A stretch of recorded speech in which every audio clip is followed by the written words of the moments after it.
Jésus-Christ, l'amour de Dieu et la communication du Saint-Esprit soient avec vous tous. Amen. La grâce de notre Seigneur Jésus-Christ, l'amour de Dieu et la communication avec le Saint-Esprit soient avec vous tous.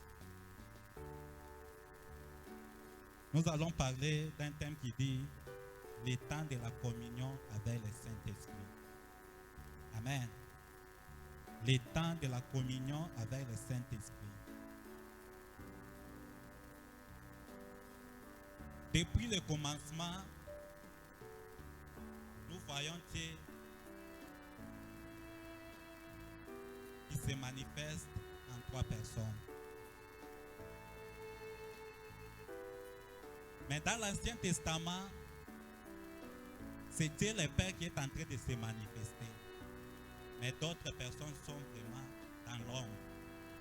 Amen. Mais il n'y a pas, c'est-à-dire Dieu le Père ne peut pas faire quelque chose sans le Saint-Esprit ni le Fils. Le Fils aussi ne peut pas faire quelque chose sans le Père ni le Saint-Esprit. De même, le Saint-Esprit aussi ne peut pas faire quelque chose sans le Père ni le Fils.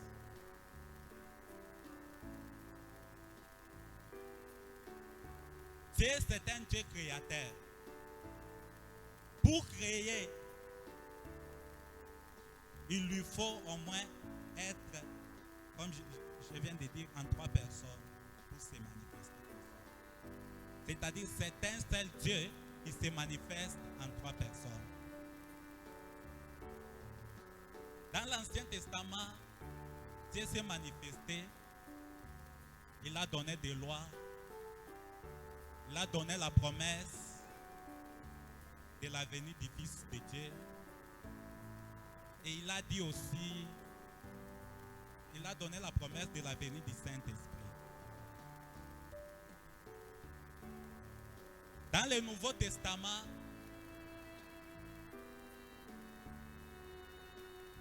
pour l'arrivée du Messie, Jésus-Christ ne pouvait pas être né par lui-même. Il lui fallait aussi la communication avec toutes les trois personnes de la divinité. Dans la version Louis II, on nous dit la communication avec le Saint-Esprit. Mais dans d'autres versions, on nous dit la communion avec le Saint-Esprit. Aujourd'hui, la vie chrétienne devient vraiment forcée. On commence à forcer ceci, cela. Aujourd'hui, on commence à palper des choses, à fabriquer vraiment la vie chrétienne. Parce que nous avons oublié le Saint-Esprit. Et nous voulons au moins réussir quelque chose par nous-mêmes. Tandis que lorsque Jésus est né, c'est par le Saint-Esprit. L'ange a dit à Marie que l'ombre du Tout-Puissant te couvrira et la puissance du Très-Haut te couvrira de son ombre. C'est pourquoi le Saint-Enfant qui naîtra de toi, il sera appelé Fils de Dieu. Jésus-Christ ne pouvait pas commencer le ministère sans le Saint-Esprit. Jésus-Christ, le Fils de Dieu, ne pouvait pas commencer quoi que ce soit sans le Saint-Esprit. Toujours ce que je viens de dire, que Dieu ne peut pas faire quelque chose sans se manifester en trois personnes. Ni le Fils, ni le Père, ni le Saint-Esprit, ils travaillent toujours en communion, en collaboration. Jésus-Christ a attendu le jour où il a été rempli du Saint-Esprit. C'est là où il a commencé l'œuvre. Jésus-Christ, pour choisir les disciples, si c'était vraiment comme nous aujourd'hui, par exemple comme moi, Je pouvais aller dans une grande université, choisir des grands théologiens, ainsi de suite. Mais Jésus-Christ est allé chercher les gens vraiment très faibles. La Bible nous dit dans Actes des Apôtres que ce sont les gens qui n'avaient pas d'instruction. Parce que Dieu ne veut pas faire quelque chose dans une personne qui a déjà les atouts pour que cette personne risque de se glorifier. Dieu va ramasser toujours les choses faibles du monde, les choses vraiment rejetées pour qu'il puisse accorder ce qu'il est. Le Saint-Esprit est appelé dans Hébreu que c'est l'esprit de la grâce. Il n'y a pas la grâce sans le Saint-Esprit. Oui, Jésus-Christ a tout accompli, mais pour vivre ce que Jésus a fait, il faut le Saint-Esprit. Les disciples, lorsque Jésus les a donné la mission, il a tout fait, il a dit j'ai tout fait, mais il les a dit attendez. Pierre a voulu faire par sa force, il est arrivé à renier Jésus. Parce que sans Jésus, sans le Saint-Esprit, on doit toujours renier. Même si on peut faire tout sans Jésus, on va toujours échouer. Car il a dit, sans moi, vous ne pouvez rien faire.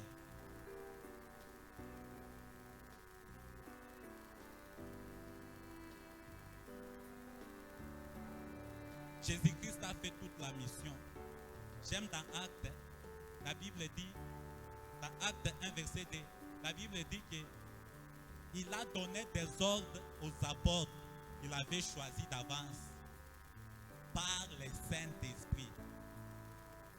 Jésus-Christ faisait tout par le Saint-Esprit. Jésus-Christ, sans le Saint-Esprit, il pouvait pécher. Parce qu'il est né par le Saint-Esprit. S'il pouvait naître comme tout le monde, il pouvait pécher. C'est le Saint-Esprit qui nous fait naître de nouveau. On ne peut pas naître de nouveau sans le Saint-Esprit. Voilà pourquoi la vie chrétienne sans le Saint-Esprit, c'est vraiment une vie morte. La vie chrétienne a besoin du Saint-Esprit. Jésus a dit, ne soyez pas pressés d'aller. Je vous ai tout montré, j'ai tout fait, mais restez en place jusqu'à ce que vous soyez revêtus de la puissance d'en haut. Le Saint-Esprit est une personne. Il se manifeste comme une colombe, mais n'est pas la colombe. Il se manifeste comme le vent, mais n'est pas le vent. Il se manifeste comme l'eau, mais n'est pas l'eau. Il se manifeste comme le feu, mais n'est pas le feu. Il est une personne. Parce qu'il est Dieu. Nous sommes dans le temps où il nous faut communier avec le Saint-Esprit. Si je dis la communion avec le Saint-Esprit, ça veut dire l'association avec le Saint-Esprit. Il devient mon associé. Il devient, je peux dire, il devient mon compagnon. Il devient mon compagnon plutôt. Il devient partout où je suis, il est là.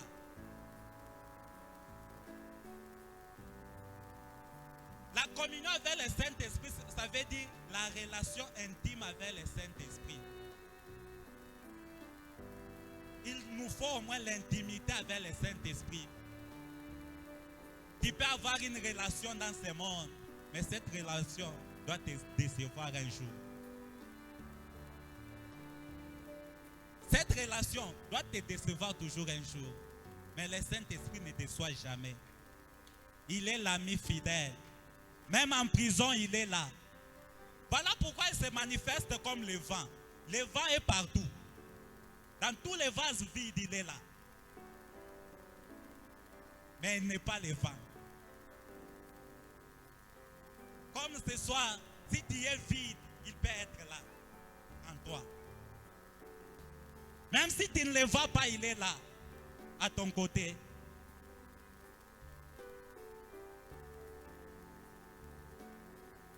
Le Saint-Esprit se manifeste en plusieurs manières. Mais il est une personne, l'ami fidèle. Il est partout avec nous. Peut-être tu peux être marié, tu peux avoir peut-être, si c'est une femme par exemple, peut-être elle est à la maison, mais toi tu es ici seul. Mais le Saint-Esprit ne doit pas rester seulement là. Il est à la maison et il est ici. Il est à ton côté, il est à mon côté.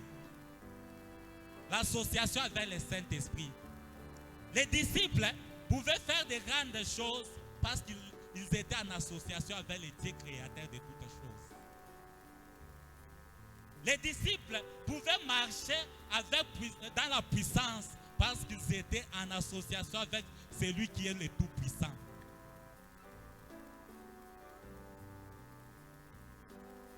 Même si tu es infidèle, lui il demeure fidèle. Lui, il attend seulement lorsque tu dois rentrer chez lui. Tu lui dis, fidèle ami, je suis là. Je suis désolé pour tout ce que je t'ai fait. Et il t'accueille encore. La Bible dit en Apocalypse que je suis à la porte. Je toque. Si quelqu'un entend ma voix et il ouvre, j'entrerai. Je souperai avec lui et lui avec moi. Il est l'ami fidèle qui entre. Il n'est pas celui qui force les choses. Le Saint-Esprit ne force personne. Voilà pourquoi il a dit si, c'est-à-dire tu as l'obligation d'accepter ou pas.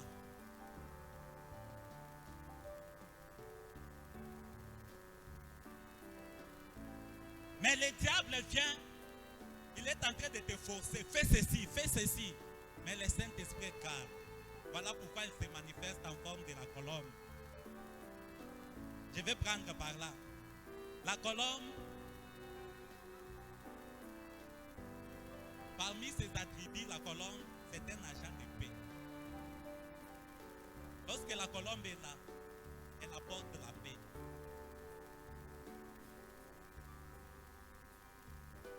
La colombe, elle est vraiment simple. La colombe, elle est douce. La colombe est fidèle. La colombe est humble. La colombe est pure. La colombe est inoffensive. C'est comme ça avec le Saint-Esprit. Lorsqu'il entre dans un cœur, il apporte la paix. Tu dois sentir vraiment la paix. Lorsque le Saint-Esprit est là, la paix revient. Même si tu avais tout perdu, le Saint-Esprit remet la paix. Le Saint-Esprit, lorsqu'il vient chez toi, il t'apporte la simplicité. Sa simplicité, vraiment, il est très simple. Il est très humble. Mais c'est lui qui est le Tout-Puissant. Mais il vient en nous, il devient très simple. Il est en train vraiment de te supplier. Ne fais pas ceci. Ne fais pas cela. Il ne te force pas. Il est là. Il te parle avec sa douce voix. Voilà pourquoi il est tout. Il est pire. Je peux te dire que même pour vaincre les péchés, c'est impossible sans le Saint-Esprit. Impossible. C'est bien lui qui est le Saint-Esprit. Il nous apporte sa sainteté. Le sang de Jésus sans le Saint-Esprit, ça ne peut pas nous aider. Il nous faut le Saint-Esprit pour nous aider. Le Saint-Esprit est là pour accomplir ce que Jésus a fait.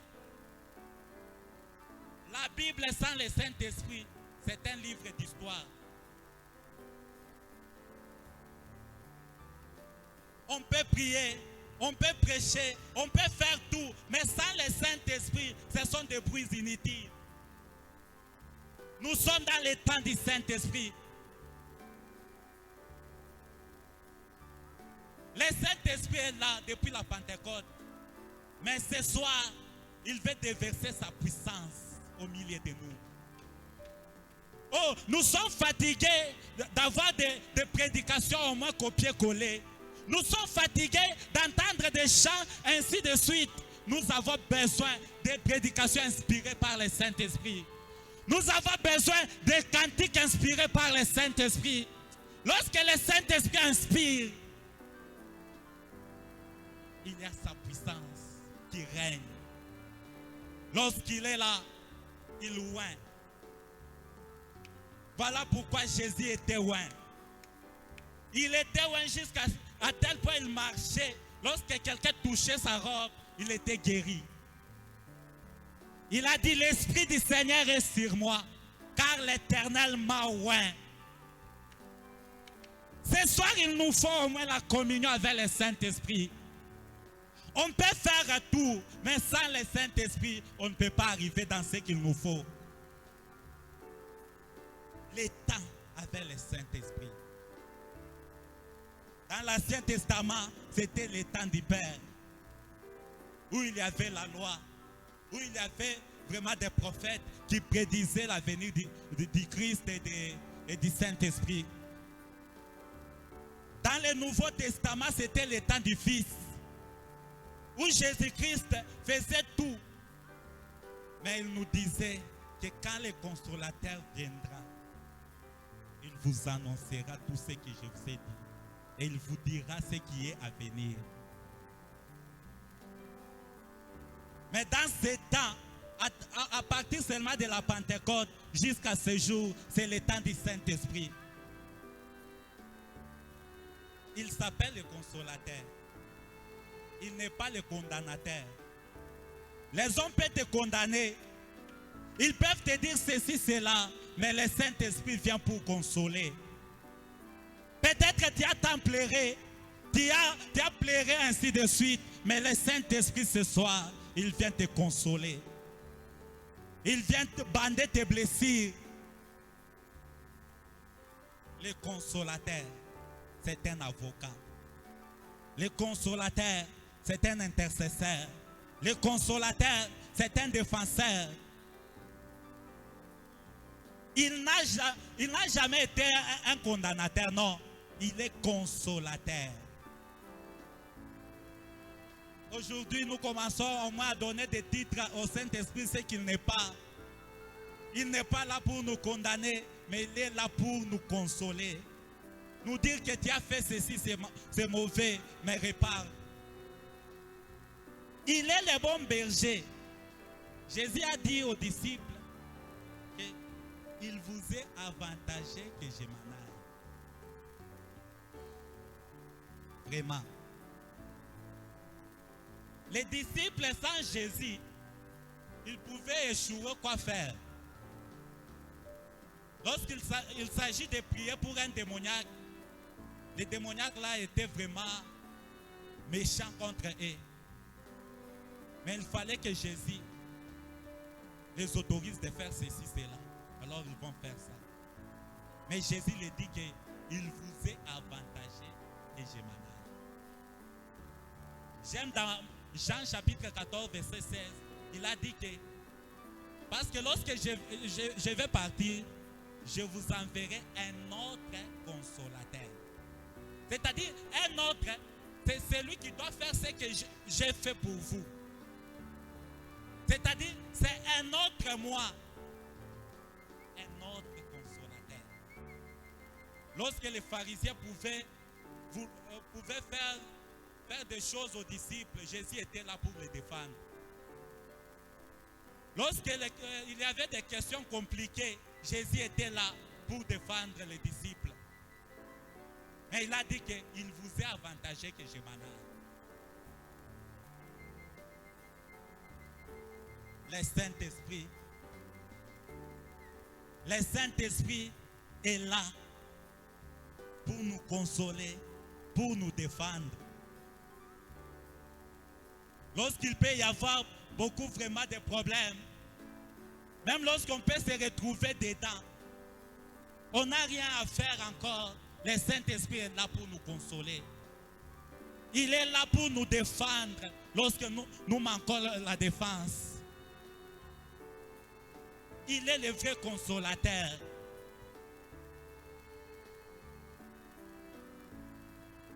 Quand il a dit, il vous est avantagé que j'ai malade. Mais dans Jean 15, il a dit, sans moi, vous ne pouvez rien faire. Mais après, il nous dit qu'il vous est avantagé que j'ai malade. Il nous est avantagé que Jésus parle parce que à travers le Saint-Esprit, nous allons vivre ce que Jésus a accompli pour nous. Le Saint-Esprit nous apporte sa paix dans nous parce qu'il entre dans nous. Jésus avait dit qu'il est avec vous et il sera en vous. Les disciples marchaient avec le Saint-Esprit. Mais quand Jésus est parti, le Saint-Esprit vient dans nous.